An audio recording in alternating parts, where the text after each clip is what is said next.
Olá, sejam todos mais uma vez bem-vindos ao C-Pop, podcast de cultura pop do Correio do Povo. Eu sou o Carlos Correia e aqui comigo Márcio Gomes. E aí, Márcio, tudo bem? Tudo bom, Carlos? Meu interior cruzou a porta ali, então eu não sei nem o resultado. Qual Márcio Gomes está aqui? É o que não sabe como é que acabou o colchão. Márcio G? Márcio G. Márcio F? Márcio G. A gente hoje vai falar sobre Ruptura. Final da segunda temporada foi... Não se diz mais foi ao ar, né? Não sei, ficou disponível. Está disponibilizado. Está disponibilizado na Apple TV desde ontem, né? A gente está gravando na sexta, dia 21. Terminou a segunda temporada, então a gente vai falar da série aqui, que é uma das séries mais quebra-cabeças dos últimos tempos. A gente vai avisar quando tiver spoiler da segunda temporada, mas a gente parte do princípio que quem tá vendo esse vídeo viu a primeira temporada. A gente não tem como falar da segunda, da história da segunda, sem falar da primeira. Então, fica um aviso de spoiler da primeira temporada desde o começo. E aí, depois a gente vai avisar quando tiver spoilers da segunda temporada. Foram 10 episódios, né?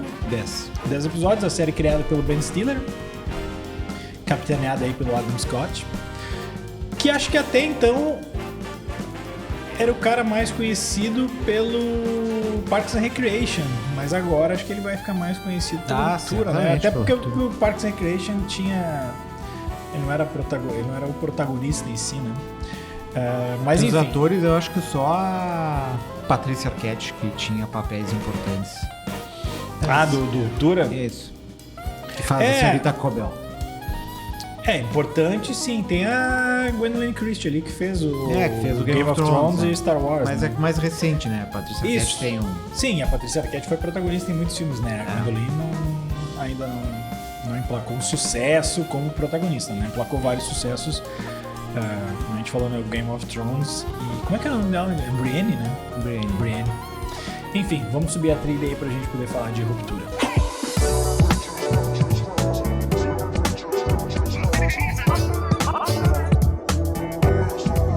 Bom, segunda temporada de Ruptura, foram 10 episódios. Quem não viu quem acompanhou atentamente a primeira temporada... Quem não viu a primeira e viu a segunda não sabe nada, que tá mas acontecendo. Quem viu a primeira também às vezes não sabe o que está acontecendo. Não. Certamente, foi na experiência. Assim, a série parte, eu vou falar, eu avisei, né, que tinha spoilers da primeira temporada. Ela começa a partir do... Acho que imediatamente, né, ao final da primeira temporada, que é quando os internos ali, né, a gente vai usar o linguajar da série de novo, partindo por isso. Assim, vamos dar uma ideia basicona do que é a série, para quem caiu de paraquedas aqui. As pessoas trabalham na Lumon, que é uma empresa que, bem na verdade, até agora não se sabe qual é a da Lumon, onde as pessoas elas fazem um implante no cérebro, no qual, a partir do momento em que elas entram na empresa, é como se fosse outra pessoa. Tipo, a mesma pessoa, como se fosse resetada. Super ego, um ego, a mesma pessoa resetada. Assim. Então, assim, tudo o que ela faz no trabalho, quando ela sai da empresa, ela não lembra. Assim como a pessoa que está no trabalho não sabe nada da vida fora do trabalho. É como se a gente que estivesse aqui no jornal, a hora que saísse do jornal, não lembrasse nada do que acontecesse no jornal, e enquanto a gente está no jornal, a gente não sabe nada da nossa vida fora dali. Não inventaram o WhatsApp para Luma ainda, né? O que depois a gente vai chegar lá, rendeu para mim a melhor cena de toda a temporada. Mas enfim, depois a gente chega lá. Ao final da primeira temporada, um desses internos, né, que é o protagonista, que é o Mark, vivido pelo Adam Scott, ele descobre que a mulher dele, que ele passou toda a primeira temporada achando que tinha morrido e lamentando, e por isso que ele entra na Lumon para tentar superar o luto, porque ele não consegue mais conviver com aquilo, ele descobre que ela está viva. E a partir daí que se desenvolvem não sei se é a trama principal, é o fio que vai puxar a história na segunda temporada. Tem várias outras coisas. No final da primeira a gente também descobre que a Halle, vivida pela Britt Lover, que a primeira temporada inteira ela passa querendo sair daquilo ali, né? Se rebelar contra a Lumon. a gente descobre que ela é Filha do filha do dono. dono, né? Uma Nepo Baby, né? Então tem essas relações todas aí. A partir disso que se desenvolve, a gente não tem como entrar em todas as subtramas aqui, porque elas foram muitas na segunda temporada. A gente vai ficar até a terceira temporada falando. A gente vai falar mais de forma geral. De forma geral e sem spoilers, Márcio, o que tu achou da segunda temporada de Ruptura? Da segunda temporada. A gente eu falei na Apple TV, né? Apple TV Plus.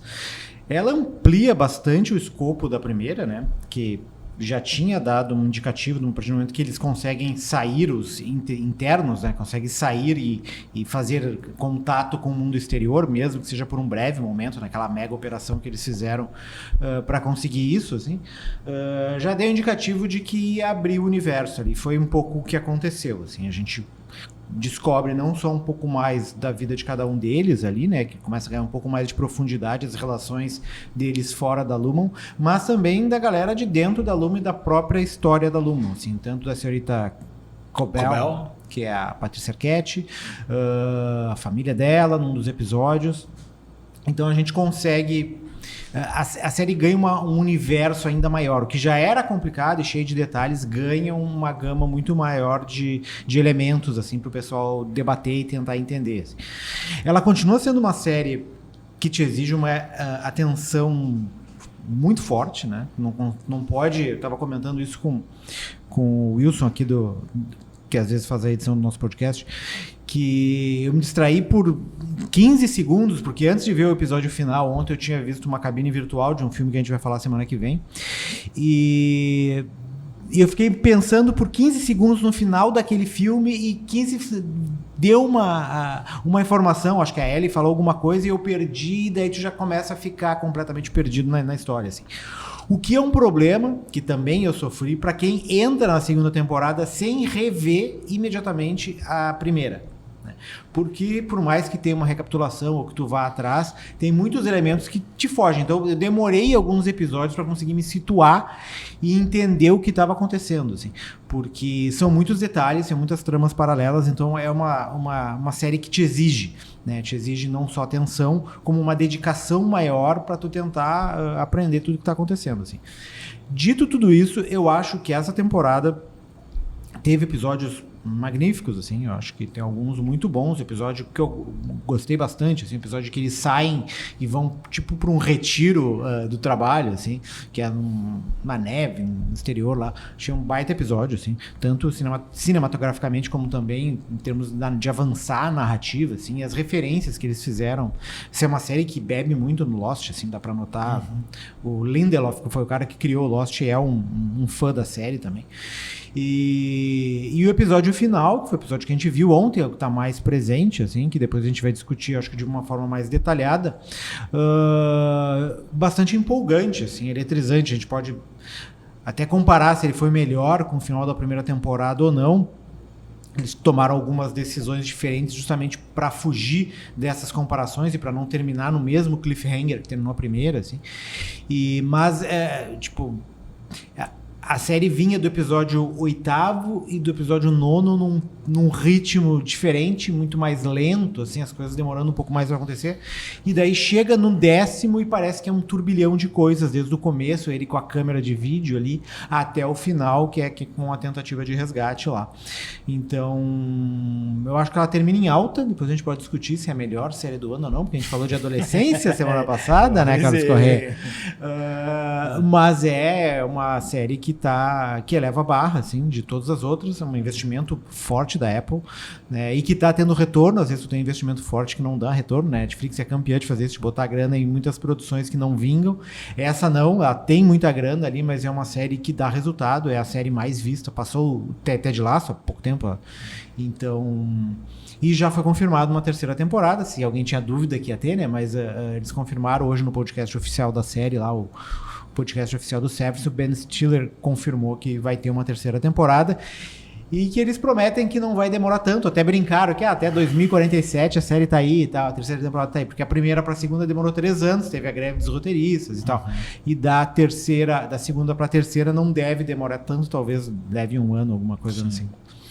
Deixa eu só, antes de continuar aqui, fazer uma errata, né?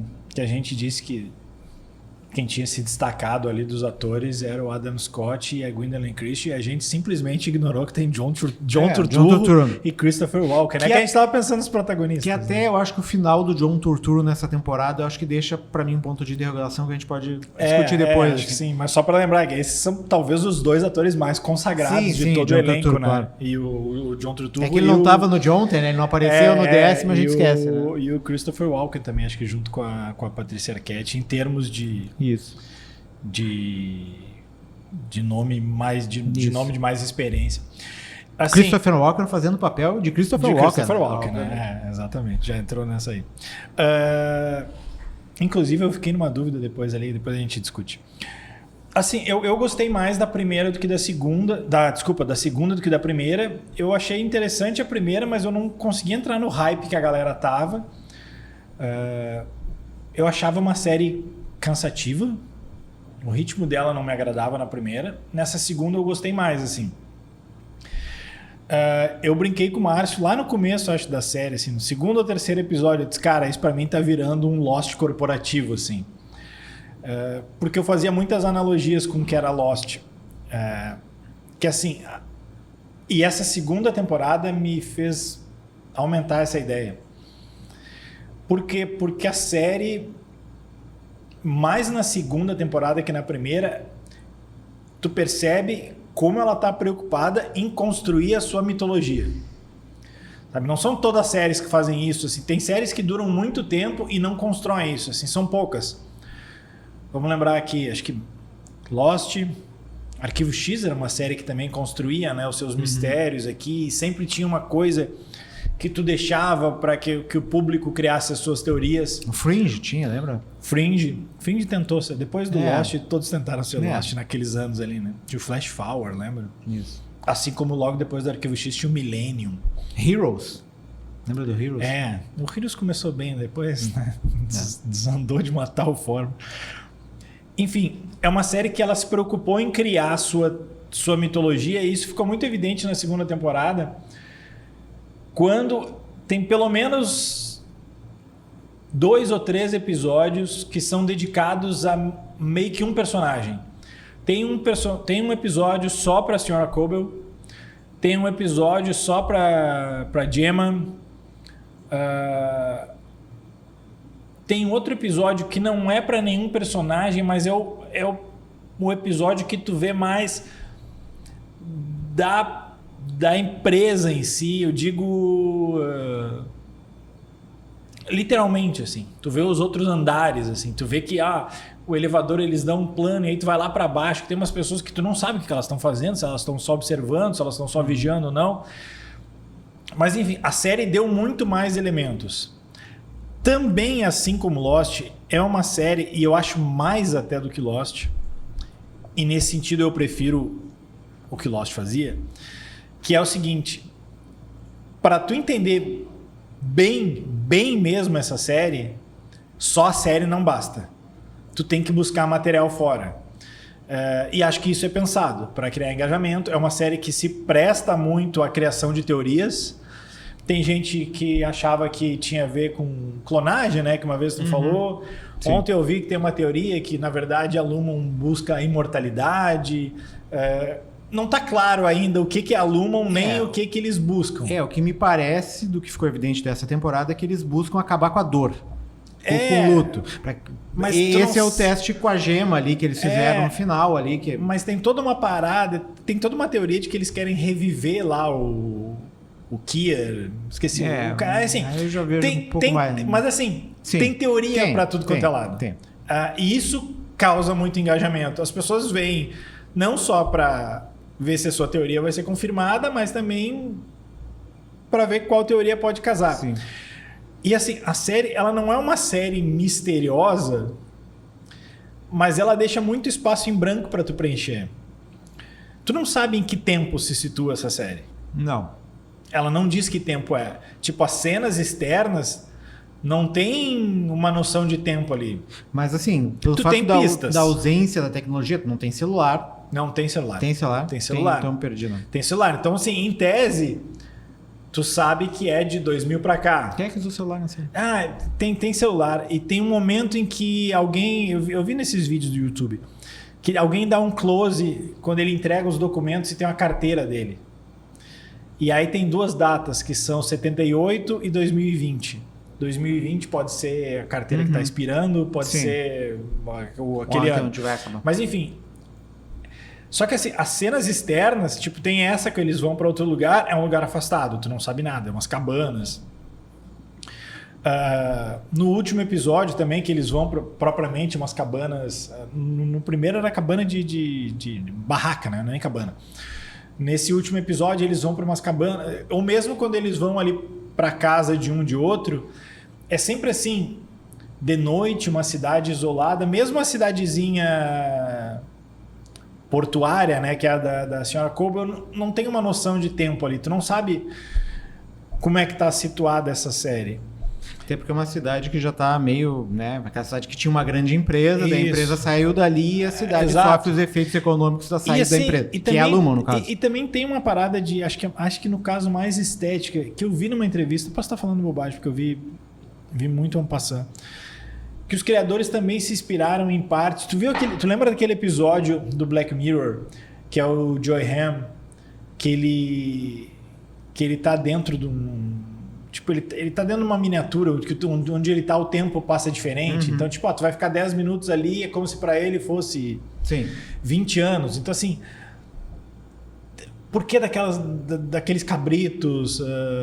Tem muita influência de Além da Imaginação também. Né? Então, assim, é uma série que ela te cobra atenção, engajamento e interesse. Ao mesmo tempo, isso também significa que a série em si, por si só, ela não te basta. Assim, é que ela não te responde, né? Ela não te responde. Então daí tu vai buscar isso em algum lugar. Ela te responde as várias perguntas que ela vai te colocando. Até no final responderam algumas coisas. Eles deram mais pistas. Eu gostei muito do último episódio. Não acho que seja, ao contrário da série anterior que a gente fez aqui, que era o Adolescência. Até que a Adolescência até não é um bom exemplo, porque é uma série curtinha. Mas ao contrário de outras séries, eu não acho que Ruptura seja uma série para ser maratonada. Eu acho que... nenhum episódio eu acabei morrendo de vontade de ver o seguinte, assim. Eu acho que o bom de São maratonar... episódios cansativos. Eu acho que o bom de maratonar ela, ou de ver ela em sequência, no caso, não tu vê toda uma temporada num dia, é o fato de que tu vai fazer essas conexões mais fáceis. Que tu consegue identificar os detalhes que se conectam ali entre os episódios, que às vezes entre 2 temporadas distintas, pra ti vai estar mais presente do que pra gente que viu, pra mim que via 3 anos atrás. Eu pra ver essa segunda, eu recorri ao famoso resumão do YouTube. Eu acho que eu até já comentei contigo fora dos microfones aqui, né? Pra mim a diferença dos mistérios da Ruptura com os mistérios de Lost é que os de Lost, eles pareciam mais simples, assim, né? Sim, eles eram colocados de forma mais gradual. Tinha um monstro da fumaça. Depois era escotilha. Eles iam aumentando as pistas. E depois tu ia lá e surgia a iniciativa Dharma. Então era gradual. Ali na série da Ruptura, são 2 temporadas, tu já tem um monte de coisa na tua cabeça. Tu tem Ovelha, tu tem a lenda do Kierkegaard, tu tem mas assim, ao mesmo tempo... Os procedimentos... de novo, gostei bastante da segunda temporada. Acho que as atuações... Não, as cabras. Acho que as atuações são muito boas. Eu gosto muito do Tromel Tillman, tô com o nome aqui, que é o cara que faz o Sr. Mitnick. Acho ele muito bom nessa segunda temporada. É muito engraçado. Mas, assim, tenho 2 ponderações, assim. Uma é que eu acho que tem horas que a série... E ela é cool. Assim, a gente tava falando, né? É uma série que tem até um elemento de moda, né? Moda de desfile de moda mesmo. Não aquela moda que tu veste, assim. Porque às vezes tu vai naqueles desfiles de modas, é tudo uma coisa conceitual, né? A série eu acho que vai para esse lado, assim. Principalmente a Ellie, né? A Ellie, a Gemma. Mas tem horas que eu acho que ela... Tipo assim... Ela tá berrando para que tu perceba como ela é cool, assim. E às vezes eu acho que não precisa. Assim como eu acho que, na imensa maioria das vezes, ela é muito sofisticada, te dando pistas. Mas tem horas que eu acho que fica uma pseudo-sofisticação vazia, assim. Tipo, tem horas que eu tenho a nítida impressão de que tá falando tudo aquilo ali de um jeito, e aí tu acha que tá te dando uma pista, e tipo assim, não, é só um complemento, assim. Daqui a pouco, sabe aquelas coisas assim, tu recebe muitas pistas, algumas delas são falsas, eu fico com essa impressão às vezes, assim, que tem coisas ali que é pra te sacanear na hora de montar o quebra-cabeça, assim. Sim, talvez. Me ficou um pouco essa impressão, assim, que às vezes não precisava. Eu acho que a diferença dela em relação ao Lost, talvez por isso que ela empilha mistérios, é que eu acho que eles têm planificado toda a série. Eles sabem onde é que eles vão chegar. O Lost não sabia. O Lost lançou, lançaram o piloto, estourou a série, eles começaram a ampliar e depois foram se dar conta e tentar... queriam fazer em menos temporadas, a emissora quis esticar e tal, então teve vários problemas nesse sentido. Essa não, eu acho que eles sabem exatamente aonde eles querem chegar e por isso que eles vão te entregando esses elementos e por isso também eu não tenho tanto medo de que alguma coisa vai ficar sem explicação. Eu acho que ela vai acabar bem. Eles têm um mapinha ali pra ir explicando gradualmente. Acho que todo mundo meio que Se todo mundo vai concordar com as explicações é outra coisa. Mas eu acho que ela... Lost deixou um pouco essa lição, né? Lost tomou muito pau de gente que acha que não terminou bem e tudo mais. Toda série que tu cria uma grande expectativa, acontece isso com Lost, com Game of Thrones. Que eu ia dizer que todo mundo aprendeu depois, talvez Game of Thrones não tenha. Não, porque tu cria expectativa no imaginário das pessoas, cada um cria a sua versão, né? E daí quando tu entrega a versão de verdade, as pessoas que passaram anos e pensando nesse cenário, peraí, mas não era isso que eu queria, né? E daí frustra. Bom, vamos subir a trilha dos spoilers, que daí a gente pode falar de algumas coisas mais tranquilamente aqui. Então, sobe spoilers aí. I am your father. I see dead people. What's in the box? É o seguinte, eu queria falar de alguns episódios. Eu gosto muito do episódio que o Márcio falou lá, que eles vão pra fora, que é o que 4. Tu descobre... E eu realmente, pelo menos, fui pego de surpresa. Eu não imaginava que a Halle não era... Muita gente já tava com essa pulga atrás da orelha. Eu tava completamente imbecil nessa história. Não era a Halle externa. Era ela, Helena. Era a Helena, né? Helena Egan. Eu vi nas notas, assim, no YouTube... Não sei se no IMDb ou no... Tem o Letterboxd de série, né? Série XD, sei lá como é. A nota do penúltimo episódio, penúltimo, antepenúltimo, que é o da Sra. Cobel. É o oitavo. É uma nota mais baixa. Eu gosto muito daquele episódio. É que ele é um episódio mais lento, né? Mas assim, ele é um episódio que, em termos de mitologia, ele entregou muito. Sim. Mas acho que, assim, o melhor episódio, pra mim, talvez até o melhor episódio da série, é esse último. Inclusive, eu acho que ele tem cara... Vai ter uma terceira temporada. Pra mim, se acabasse daquele jeito ali, não tem muitos mistérios. Tudo bem, não tem problema. Eu gosto de um final com a aberto. mulher berrando na porta e os outros correndo pro outro lado. Não tem problema. Pra mim, aquele final me serve ali. Gostei bastante do final. Acho a cena da fanfarra um pouco forçada. Acho engraçado. Mas acho divertida. Bizarro. Mas assim, pra mim a grande sacada é o começo do episódio, quando é o Mark interno falando com o Mark externo. Assim, é um prato cheio pra psicanalista. Né? Eu gostei bastante do quarto, que nem o Carlos falou, assim, que é eles vão pra um retiro na neve ali, né? Porque isso é uma curiosidade, né? Tá sempre frio. E sempre nevando. E um detalhe que eu não me lembro qual podcast que eu ouvi, e que notou que no episódio da Gemma, quando mostra ela com o Mark... Não tem neve, tem sol e tem flores, é uma primavera, e que agora é tudo, tanto a primeira temporada como a segunda, o tempo todo é inverno, é tudo escuro, é cinzento. E não é por acaso. Não é. Então esse episódio eu gostei bastante deles, os 4 ali fora, né? Mostrava os 4 de preto, de longe, um do lado do outro. Assim, eu falei pro Carlos, lembrava os Beatles até em algum momento. Aí o momento que o Sr. Miltnick liga a TV e começa a passar um vídeo institucional. Ali é Dharma. Isso é o Dharma, a iniciativa Dharma completa ali, né?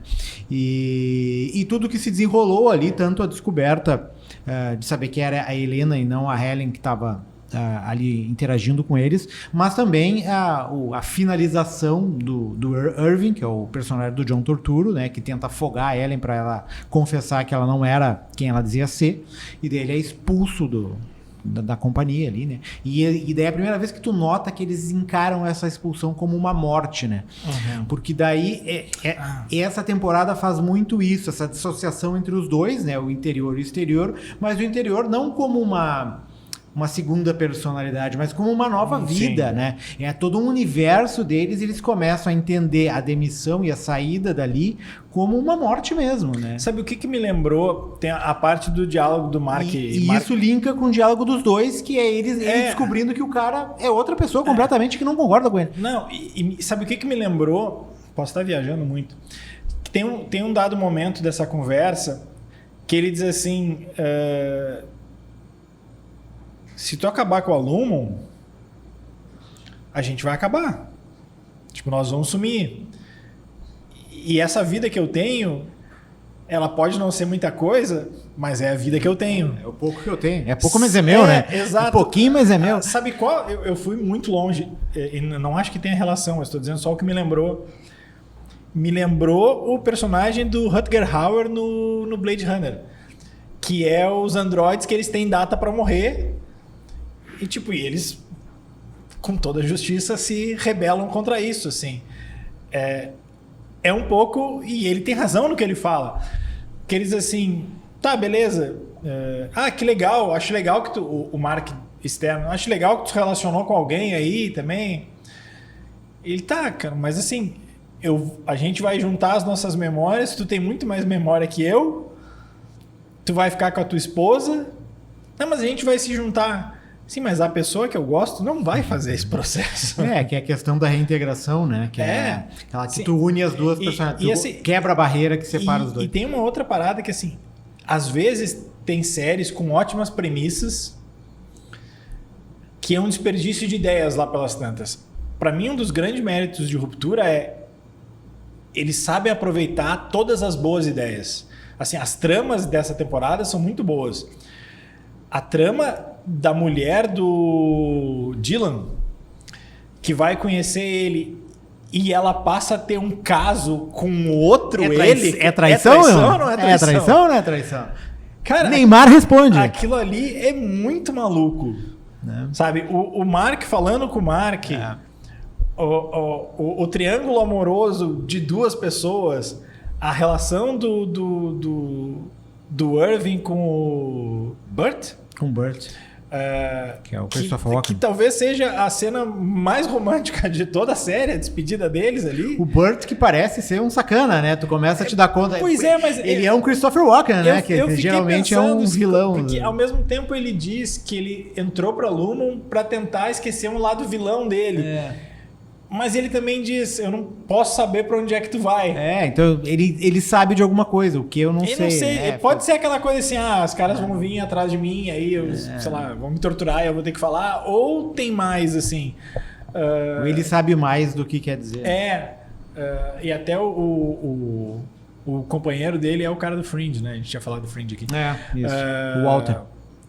Então, assim, as ideias são bem exploradas, cara. Mas assim, e aí tava falando do episódio lá quando eles estão fora, e eu falei assim que tem algumas coisas que, não sei, podem explicar lá adiante. Lembra quando eles estão contando toda a mitologia dos livros e tal? E aí aparece uma figura que é meio fantasmagórica. Uma menina com pouco cabelo, o cabelo que parece um fantasma. Ela tem um nome, que é o que apareceu no sonho do Irving. Do né? Irving, isso. Ficou por ali. Mas aquela ali vai aparecer de novo, muito provavelmente. Por a enquanto, parte da mitologia que vai. Ficou por ali. Mas vai. São os elementos que eles vão colocando ali. O episódio da Gema eu acho muito bom também. Sim. Que mostra as personalidades que eles vão criando nela ali, né? Pra fazer esses testes pra ver se ela consegue se lembrar dos traumas ou não. Então ela sai de uma sala e vai pra outra e não lembra o que aconteceu na sala anterior. E todas aquelas emoções que ela vai sentindo são os dados que o Mark vai refinando. Isso eu gostei do último episódio. Ele responde várias coisas. Ele não entrega tudo, mas tem muita coisa que ele explica. O que era... Primeiro, ele explica o que era o Cold Harbor, né? Que se tornou um mistério ao longo da série. E tu entende as malditas letrinhas e números que tu não sabia o que era as aquilo. Emoções que ele ia sentindo e ia separando, jogando na caixinha ali. E fica claro que, na verdade, não tem nenhuma lógica. Ele sente e encaixa aquilo ali. Eu gostei, assim, não amei, mas gostei bastante da segunda temporada e gostei muito desse último episódio, assim. Acho legal esse clima acelerado que ele dá. Eu acho que essa interação direta que começou a ter entre os personagens, entre eles mesmos, né? Tanto o Mark gravando o vídeo pro Mark S, né? Eles se trocando e conversando através de um vídeo, de uma câmera de vídeo, e tanto também a carta que o Dylan de fora manda pro Dylan de dentro, porque ele começa com fuck, né? E daí a cena do Mr. Milch, ele saindo correndo ali, porque ele não quer perder a celebração lá, né? Eu pensei, quando ele sai correndo, eu pensei, que o cara escreveu, né? Mas não, ele tá correndo pra chegar junto com a banda que ia tocar lá. E da Helena, a gente já tinha tido essas relações no final da temporada passada ali. Mas tu tem ali o pai dela se identificando coisas na Ellen, né, que é a interna, coisas que ele desassociou da Helena ali, né? Tanto é que ele diz pra ela, eu enxergo o Kira em ti, assim. Então ele que é naquela pureza, né? Que mas eles dão aquela... a entender que era o que a Patrícia Arquette tinha antes. Não sei se é aquela pureza, mas aquela indignação, aquele fogo no olho que a Ellen tem e que a Helena perdeu justamente por ser e o que tu acha que é a menina? SEO. Qual a senhorita Wong, cara? Não, Eu acho que ela é uma pessoa tipo a senhorita Cobbel. Tipo uma prodígio que ao vai ser mesmo mandado tempo pra a cena ser doutrinada e tal. A cena imagino que seja isso. Da Gwendolyn, ela fala que quando ela salva lá o Mark, ela diz meio que assim, chega de mortes. Até quando, né? Vou ter que sacrificar os bichinhos lá. Ou seja, tu vê que aquilo ali é um processo recorrente. Que eles já fizeram outras vezes, né? Assim, o que dizem é que o pessoal discute, né, que todo o relacionamento do Mark com a Gemma foi influenciado pela Luma, né? Porque se tu vai no episódio da Gemma, quando eles vão no consultório lá para ter as coisas para ter o bebê, o cara que tá fazendo os exames da Gemma passa ali, tem todos os loginhos da Lumon em todos os papéis ali, então eles estavam meio que gerenciando toda essa relação. Não, fechado. E não só não é do bem, que é tipo aquela coisa conspiratória que as pessoas gostam de ver conspiração em todo lugar. A Lumon é isso, né? Conspira com tudo em todo lugar, né? O que fica do que a gente pôde aprender dessa temporada e dessa mitologia que o Carlos falou é que eles estavam tentando fazer esse método de, não é anestesiar, mas anular a dor, primeiro com éter, né, que por isso tinha a fábrica de éter da Lumon naquela cidade ali, né? E depois, a partir do momento que a senhorita Cobbel traz as ferramentas para criar o procedimento de ruptura, eles mudam... Que a gente descobre que é tudo ideia dela. Eles mudam para aquele procedimento e deixam o éter de lado, sai daquela cidade, que é por isso que a cidade... Matam a cidade e começam esse novo experimento ali. Mas assim, é curioso porque tem toda uma parada ciência... Mas tem uma parada gigantesca de religião. De seita, né? Mas assim, se tu for ver, todos esses caras de novas tecnologias, assim, todos vivem nesse universo meio de autoadulação, assim. Né? O Elon Musk e seus fãs Steve Jobs no Twitter. Isso, né? O Steve Jobs tinha muito isso, né? O Zuckerberg. O Zuckerberg meio que caiu em desgraça ultimamente, mas tinha isso também. Então todos têm essa... Ultimamente não. Mas tem todos esses elementos de uma autoimportância, essa coisa meio messiânica. O Elon Musk tem direto isso de querer salvar a humanidade, levar para ser multiplanetário, enfim. E ali não só traz esses elementos ali, mas traz todo um comportamento de seita, né? Dos caras meio que, né? Acreditando fiamente naquilo, seguindo uma missão, enfim.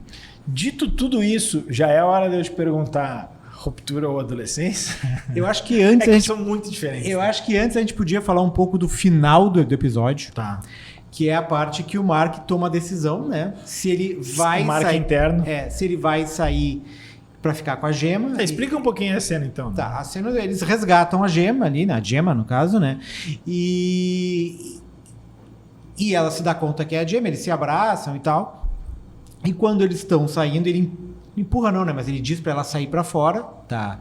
Dos limites da empresa. Eles se reconhecem como externos lá, Isso. Mark e Gemma, mas aí depois abre o elevador, eles se desconhecem, quer dizer... Ela vira a senhorita Casey e ele o Mark S. E daí quando ela sai para fora, ela vira a Gemma e ele continua como Mark S. Daí nisso aparece a Ellen atrás e ele... Que é a grande paixão dele. E o Ben Stiller falou no podcast que a ideia inicial deles era terminar ali antes da decisão. Ia terminar num cliffhanger. E daí eles decidiram não, porque meio que tinham feito isso na primeira temporada. E daí ele decide sair com a Ellen e deixar a Gemma ali desesperada na porta. Então essa, pra mim, eu acho que foi uma Tu acha que a terceira temporada pode ter mais espaço fora? Já teve bastante, né? Eu acho que agora, não sei se vai ser a Gemma tentando resgatar o Mark, não sei. Porque eles sabem que, assim... E qual sentido vai ter a existência do Marquess e da Ellen? Porque a Gemma já saiu que era a cobaia ali. Era por isso que ele estava ali. Eles sabem que eles não têm futuro lá dentro. Por isso que a minha dúvida é como é que eles vão desenvolver mais tempo dentro. Eles vão ter que criar um novo planejamento, assim, um novo sentido para a Luma, um novo teste, mas agora com qual? Talvez com o Dylan? Não sei, né? Eles vão ter que fazer um talvez elemento... a candidata... Bom, não sei se não sei. Pode ser. E agora antes da discussão da adolescência, a cena do elevador, aquela em que ele tá com um revólver. Ali me lembrou Pulp Fiction. Que ele tá... O cara mata sem querer, né? Ele entra numa briga com o grandão, aquele, o Drummond, eu acho, né? Acho que é Drummond, um grandão barbudo ali, que é um dos executivos lá. O gigantão. Gigantão. Daí a nossa guerreira do Game of Thrones dá um pau no gigantão ali, né?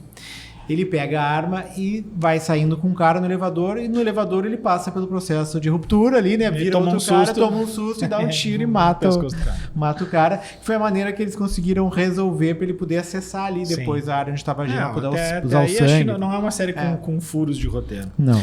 Estrelinhas, então. Aí depois das estrelinhas a gente discute. Na adolescência. 4,5 por aí. Eu dei 4. Acho que na outra eu tinha dado 3. Assim, eu brinquei com a história do adolescência, mas primeiro que a gente tem uma boa saída, que uma é uma minissérie e outra é uma série. Segundo que a gente, na real, não precisa comparar. Terceiro, que são muito diferentes. São muito diferentes, né? Muito diferentes. Mas eu acho que a adolescência, ela se explica, né? Ela se fecha ali, né? Eu acho que a adolescência é mais necessária. Outra parada. A ruptura, ela ainda tá em aberto. Ela pode ter um final bom, mas pode ter um seu final Game of Thrones, que daí estraga não toda a experiência, mas boa parte da conclusão. Não sei se é uma ficção científica ou se é só uma ficção. Acho que ela entra na ficção científica, né? Não precisa ter navezinha e tiro. Enquanto o Adolescência é um drama, né? É que a gente brinca aqui, a gente fala dessa história do melhor porque a gente botou no nosso card, né? Que era melhor. Aí eu fiquei meio assim. Aí o Márcio me mostrou que tinham vários cards mostrando que a Adolescência... Não só que é melhor do século, melhor da década. Não, mas que eu acho que assim, tá cedo ainda até para fazer essa avaliação do Ruptura, porque a Adolescência é uma minissérie que a gente já imaginava isso, mas tá se comprovando que quanto mais tu pensa nela, ela fica melhor. Assim, quanto mais tu sabe dela, ela fica melhor e ela já acabou. Não tem mais onde errar. Ruptura pode acertar muito daqui pra frente, pode se perder, a gente não sabe. E para esse do pensar e fazer reflexões é complicado quando tu não tem todos os dados à tua disposição. O que na ruptura o que tu faz, as reflexões com a questão do trabalho, né? É uma série muito fácil de tu te identificar na largada, porque todo mundo tem essa percepção, assim, de que eu sou uma pessoa no trabalho, eu sou uma pessoa em casa, eu sou uma pessoa com os amigos. Então, a gente não tem uma ruptura tão grande que nem a série, em que tu esquece completamente, mas tu tem personalidades diferentes, né? O Carlos Correia que tá aqui no podcast não é o mesmo Carlos Correia que tá falando com o cachorro em casa, né? Sim. Então, tu tem elementos que tu consegue ver, e ainda mais a questão do trabalho. As pessoas muitas vezes se eu pudesse, quem não gosta do seu trabalho, se eu pudesse esquecer tudo que eu faço lá dentro, seria muito mais feliz. Se é pra... A série responde não, mas dá elementos pra a gente discutir de novo essas histórias, assim. Se é pra anular a dor... tô tentando lembrar o nome, não vou lembrar o nome da empresa. Do Brilho Eterno. Brilho Eterno de uma Mente Sem Lembranças, né? Lembra que tinha? Também era isso, né? Tu apagava a memória tu apagava as pessoas. Né? Agora tu puxou esse filme muito antigo, tem que rever de novo. Aquele filme que é do Jim Carrey, né? O filme do Jim Carrey. Não é tão antigo assim, acho que ele é pós-2000, cara. Pós-2000, mas não, tudo bem, já se faz quase em 30 anos, né, Carlos Correia? Vamos lá, né? Mas nossa, filmaço, Brilho Eterno de uma Mente Sem Lembranças. Acho que tava na Netflix. Sempre tá em algum streaming. Fechamos a notícia, vamos para as dicas da semana.